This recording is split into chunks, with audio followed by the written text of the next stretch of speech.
So మనము myopia ఎలా గుర్తించాలో తెలుసుకున్నాము. ఇప్పుడు మయోపియా ఎందుకు వస్తుంది, ఎలా వస్తుందో తెలుసుకుందాం.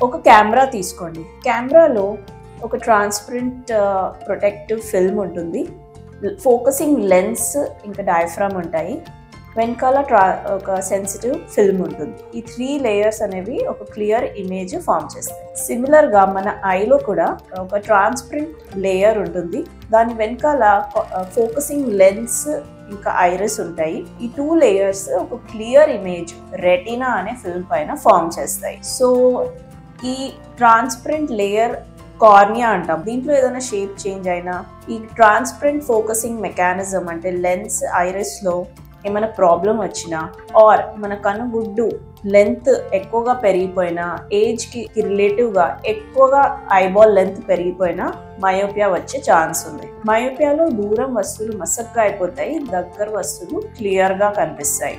-1 మయోపియా ఉన్నప్పుడు ఇలా కనిపిస్తుంది, -2 ఉన్నప్పుడు ఇలా కనిపిస్తుంది, -5 పవర్ ఉన్న పిల్లలకి ఇలా కనిపిస్తుంది. సో ఖచ్చితంగా క్లియర్ విజన్ కోసము గ్లాసెస్ కంపల్సరీగా పెట్టుకోవాలి. సో ప్రాబ్లం కార్నియాలో ఉందా, లెన్స్లో ఉందా, ఆర్ ఐబాల్ లెంత్ పెరగడం వల్ల మయోపియా వస్తుందా తెలుసుకోవాలంటే stay tune for the next video.